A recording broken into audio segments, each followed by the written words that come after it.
Welcome to Rage, Grace, and Everything in Between.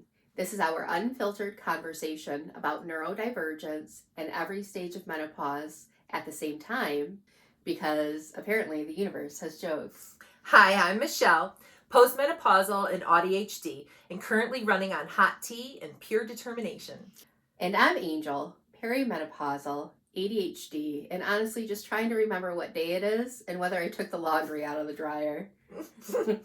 We're not here as experts. We're here as two neurodivergent midlife women figuring it out in real time. We know there are women out there who feel alone, who think they're broken or failing, who think they're losing their minds. You're not. You're unmasking, you're changing, you're becoming. This is our space to talk about things women whisper about. And the things we don't whisper about because we forgot we were supposed to. This is where we stop shrinking and reclaim our voices, our boundaries, and ourselves. If you're a neurodivergent woman in midlife or someone who loves one, this is your space, your permission slip, your exhale, your reminder that you're not crazy, not dramatic, and you're definitely not alone. We're neither polished nor perfect. We're not here to pretend we have it all figured out. We are here to be real, to be honest, to be messy, to be funny, to be human. This is your reminder that you're allowed to take up space. And forget what you're saying halfway through. Which we will absolutely do. Regularly.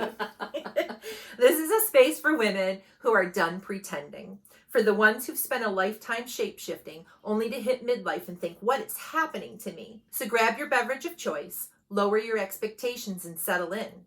Welcome to the conversation. Let's begin. So we're starting a series on symptoms many women experience during different stages of menopause and how neurodivergence can play a role in how these symptoms show up.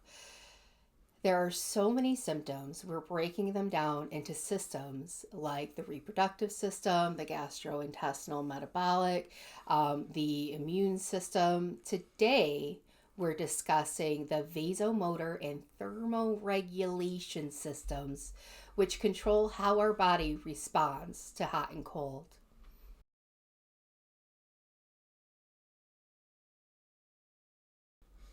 I just want to start with a disclaimer. The information talked about here should not be taken as medical advice. Please consult with your healthcare provider before using any of the remedies that we discuss in this video.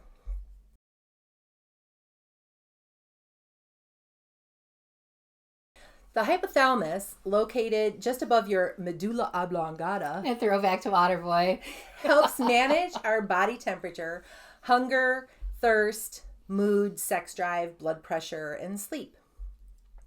According to the National Institute of Health, vasomotor symptoms, the hot flashes and night sweats, affect up to 80% of women in menopause.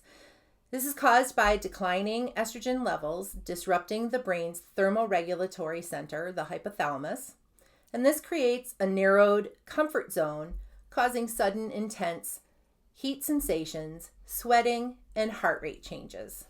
my goal today is to explain how neurodivergence plays a role in all this, specifically ADHD, because there's no research out there on other neurodivergence that I've found. As a reminder, consult a qualified healthcare professional for persistent or concerning symptoms. And speaking of vasomotor and thermoregulation, in a past episode, I talked about my fuzzy buzzies, which I thought were electric shock sensations, but after I described it, you referred to them as auras. Oh, and you thought it was funny that I experienced auras without hot flashes. Today I felt the fuzzy buzzies.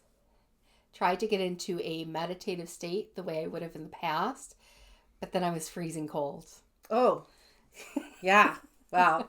Like my auras, if I had to describe them, it's like when you flick on a fluorescent light and it kind of goes do do do do do do before it fully goes on. That's kind of the sensation that I feel. Oh, I get like the bzzz. Right, you know? right. Yeah. And so Mine starts like behind my ears, behind my collarbone, behind my sternum, behind the back of my knees, and it's almost like somebody flips a switch. My heart starts beating harder. If it happens while I'm sleeping, it's almost like a panic attack. It wakes me up with that feeling of dread, and then I know I'm about to have a hot flash. So auras and panic attacks, that's your tell. Fun, right? Key aspects of vasomotor and thermoregulation changes, the mechanism there is that starting with perimenopause, the reduction in estrogen, which acts as a potent neuromodulator in the brain, disrupts the hypothalamic thermoregulatory center, causing a reduced neutral zone, like your tolerance for body temperature. And it leads to disproportionate responses to even small changes in temperature. ADHD is most commonly associated with dopamine dysregulation and serotonin deficiency. All this is going to make sense in a minute, I promise. Dopamine and serotonin are neurotransmitters. A neurotransmitter is they're chemical messengers in the body that help transmit signals between nerve cells and other cells like muscles or glands. They play a crucial role in regulating many bodily functions such as mood, movement, heart rate. Yeah. Estrogen is a neuromodulator. It works like a neurotransmitter in the brain. It binds to receptors on your neurons and influences how other neurotransmitters like serotonin and dopamine are released and activated. That's why estrogen has such a big influence on mood, cognitive clarity, how intensely you feel pain, thermoregulation. The list goes on, but we're talking about thermoregulation today. So the experience of hot flashes, during a hot flash, the core body temperature can rise as much as between 1.8 degrees Fahrenheit and 5.4 degrees Fahrenheit, accompanied by a 5 to 10 beat increase in your heart rate. So, I mean, you can see that it's like, what, right? Yeah, I didn't realize it was like that big of a temperature difference either. That's insane. Night sweats are the nocturnal equivalent of hot flashes, and they often cause sleep disturbances. The duration of symptoms can last on average anywhere from a few minutes to 30 minutes. And then I just learned this morning in my VA group that there's a prevalence based on racial and ethnic groups. So like 45.6% of African American women experience hot flashes. 35.4% of Hispanic American women experience hot flashes. 31.2% of Caucasian American women experience hot flashes. 20.5% of Chinese American women. And then I'm super jealous, 17.6% of Japanese American women experience hot flashes. That makes sense when you consider how different all those cultures are, even within the United States. Right, yeah. On average, they start 2 years before to 2 years after your last period, but have been known to start as much as 7 to 10 years before and after. And some women even report experiencing them well into their 60s and 70s. My mother-in-law. Yeah, poor thing. There's no typical ADHD or menopause experiences. Presentations vary widely between individuals. 35% of women report having up to 10 per day. That would be nice. I have them every 2 hours, so that's at least 12 a day. When they happen at night sweats, they can cause sleep disturbances, which cause feelings of fatigue and cognition issues during the day. Some of the ways we experience hot flashes, we get clammy skin, chills, flushing, which is the turning red, which you'll see us do during our episodes here. More allergies for me than hot flashes. Well, right now. For now. Sweating. Like I get profuse sweating even behind my knees, which is terrible. The anxiety, like I mentioned before, the heart palpitations, and a racing heartbeat. Low estrogen is the main cause. It's believed that our estrogen levels are at their lowest at night, which would account for why the intensity of hot flashes is experienced worse at nighttime. Yeah. Other triggers can be stress, caffeine, alcohol, spicy foods, and high temperatures. It's estimated about 2 million women will enter perimenopause each year, and about 6% of those women who seek treatment actually receive it. That makes me so angry. This is where my rage lives. Right. Like yeah. 6% of women who seek treatment. Right. Because especially for Gen X women and Boomer women, we've just been told our whole lives this is what women experience, and just we have to suffer with it. Nope, that's bullshit. I'm not doing it. Not doing it.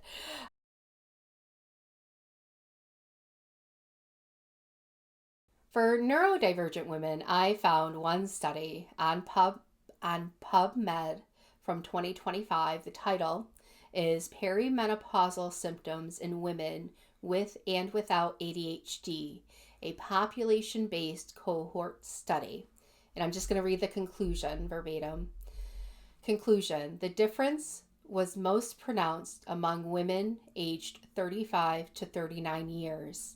Women with ADHD have higher prevalence of severe perimenopausal symptoms. These symptoms present at an earlier age than among women without ADHD, indicating an earlier onset age of perimenopause in ADHD. All other studies I read stated they were all inconclusive, everything else was, and that more information is needed. Right, because it's not about white men. No, right? It's so hard. It's not that difficult to study women. They just have to set up the study. But preliminary work shows substantial activation of hormonal effects on ADHD across the menstrual cycle, which we know because of the hormone fluctuations. Research is minimal, and it looks at relative fluctuations of estrogen with progesterone. Anecdotally, psychiatrists are finding these correlations and doing research on their own because funding for this topic is just not getting approved. Again, not about white men. It's so frustrating, but I mean, there's a little bit of research out there. It's minimal, but it's happening. I mean, I think the first one was like 6 years ago. Right. It's like teachers have to buy their own school supplies. It's Spend money on the stuff that's important. But a generalization. So boys and girls diagnosed with ADHD. So this is like the ratio at different stages of life. In childhood, it's 3-to-1 boys to girls diagnosed with ADHD. In puberty, it's 2-to-1 boys to girls diagnosed with ADHD, and then in adulthood, it's 1.5-to-1 diagnosed. Right. Yeah, it's probably more like 1-to-1, realistically.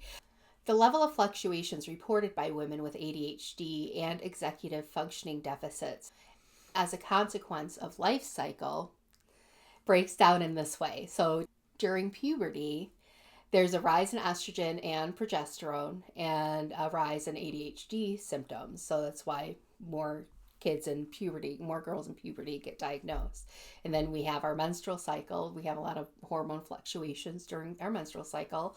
And if you get pregnant, there are radical hormone changes. You get baby brain. And then we have perimenopause, menopause, which exacerbates ADHD symptoms such as inattention, working memory, emotional regulation. There's a rise in referrals of women to clinics at onset of perimenopause because we are no longer able to cope with ADHD. And if you think about it, each one of those segments in the life cycle is when a woman's neurology is rewiring for a new task in life. Mm-hmm. So going from childhood to adulthood, that puberty stage, then going from reproductive age to being a mother, We have to rewire to now take care of that little person. And then when we go through perimenopause and menopause, we go through the change, we become the grandmothers, we become the wisdom holders of our tribes. Which is exciting, and it's great, but like you have to get to that other side. Yeah.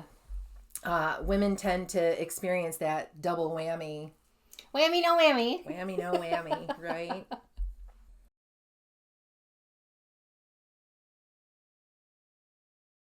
Some of the treatments for these symptoms can include hormone replacement therapy. Estrogen is considered the most effective, but for women who still have a uterus, progesterone can be added to protect from uterine cancers. Yeah, so I just saw my doctor yesterday. I'm on HRT. I'm at the very beginning stages of figuring it out. But because I've been experiencing headaches on the progesterone that I was on, we had to change it again. So this will be my third different progesterone pill. We've changed it twice. So This is my third one. I literally just started it last night. I'm on estrogen patch, the lowest dose. It really needs to be increased. I was hoping to increase it yesterday, but because I have a uterus, we have to figure out the progesterone first. Right. And increase and get that to where it needs to be before I can do anything else with the estrogen. So that's where I'm at with that. Yeah. It's helping though. Good. I'm sleeping better. Yeah. Well, then there's also SSRIs, selective serotonin reuptake inhibitors. Less effective, but for women who can't tolerate the hormones, this can be effective in reducing the intensity of symptoms. Gabapentin, which is an anti-seizure medicine, is used off-label to treat hot flashes, and it can reduce the severity by up to 50% of the baseline. You have to do liver tests for these, for the SSRIs and the gabapentin, because of the way that it is processed through your liver. So, make sure that you keep up those appointments. Yeah. Blood pressure meds like clonidine can reduce hot flashes. Now I'm on lisinopril, and I just learned about this clonidine, so I'm going to talk to my doctor about it because I wonder if they're comparable. If I could switch and get some relief on hot flashes finally, that would be amazing. Medications like Veoza, which is a name brand of, I'm going to say it wrong, fezolinetin, which blocks NBK or neurokinin B, which is a chemical that binds to the receptors in your brain, triggering hot flashes. Supplements, we've mentioned these in other episodes. Black cohosh is believed to increase estrogen levels.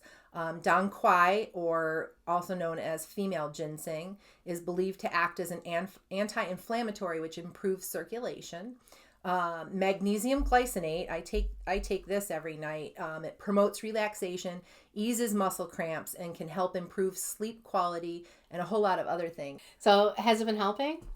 So it has been helping. Last night I got a Charlie horse, and it woke me right up, but generally it helps. I also eat almonds. Almonds have a lot of magnesium in there, so they say to keep almonds around. And I probably should have had a handful of almonds before I went to bed. That usually helps if I do the magnesium glycinate at night and a couple of almonds. Okay. Ashwagandha, or Indian ginseng, is known to be sleep reducing and great relief for anxiety. Now, I've had several doctors, therapists, PCP, like women health doctors, recommend ashwagandha. Well, and I drink the ashwagandha tea. That gets my life. And I do drink, whenever I'm here, I drink the ashwagandha tea. I think it does help with sleep. And with the anxiety. Yeah. For sure. With it, it helps me focus. I have read about some women using DHEA, dihydroepiandrosterone, which is a hormone precursor created by your adrenal glands. But I would caution this use because the FDA has not approved this, and I hear there are a lot of nasty side effects like acne, hair loss, and voice changes, which, who wants to go through that in midlife? Yeah, what kind of voice changes? I'm going to have to look that up. And then besides those therapies, there's also a lot of lifestyle changes that can help. So diet, reducing spicy foods, caffeine, sugars, alcohol, all the fun stuff. That's how I ended up with all your Right. all your wine.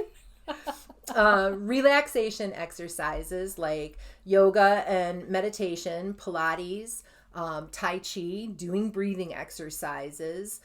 You can add in foods with phytoestrogens, tofu, and anything else made out of soy if you can tolerate the phytoestrogens.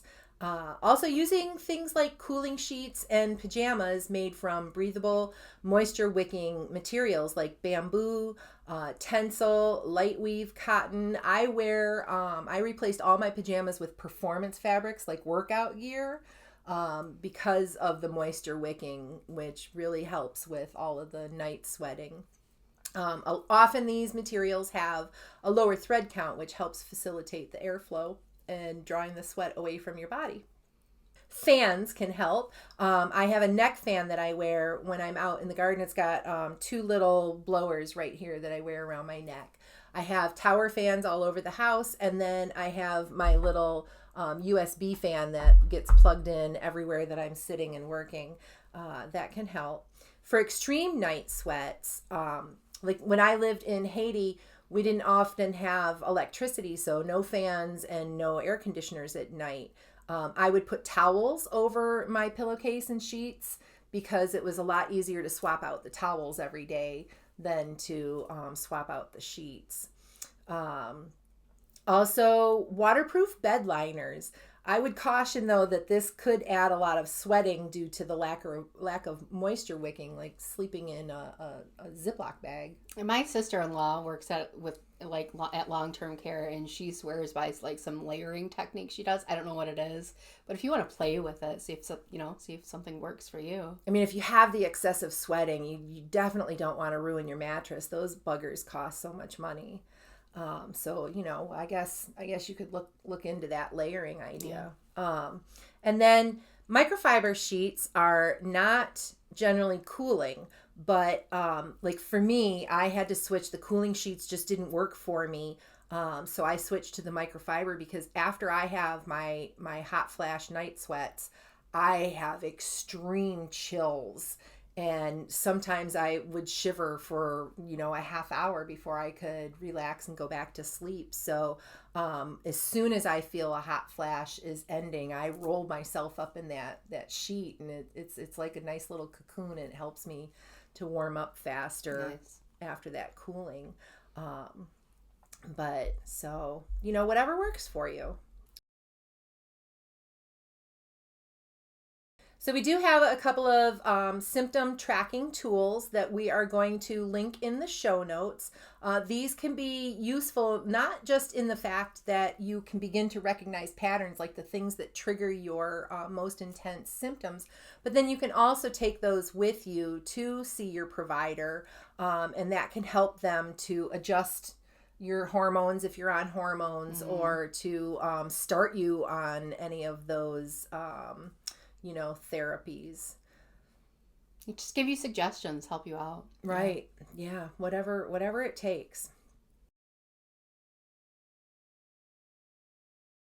Time for a mindful minute. Today's mindful minute comes from, I learned this in some of the subreddits that I follow, and then I did a little looking into it. It's called cognitive shuffling. And the idea is that it was suggested to use like the alphabet. The process of cognitive shuffling takes your brain through a similar mechanism that your brain goes through as you're falling asleep. So it kind of tricks it into settling down and going to sleep. And what you do is like you conjure up an image in your mind. Like you start with the letter A. So like you conjure up an apple, and then you conjure up a what's another A word? Airplane. Conjure up an airplane. Way too and long to then, figure that out. like 2 or 3 items for each letter. Then maybe a blueberry, and maybe then a baseball bat to hit your husband with, and and then you go to letter C. And it's okay if, as you're doing this, your mind kind of wanders off. That's completely normal and acceptable. Just when you notice that you've wandered off, if you're still not sleeping, bring yourself back, if you can remember the letter that you're on, or start over, or just start at any letter.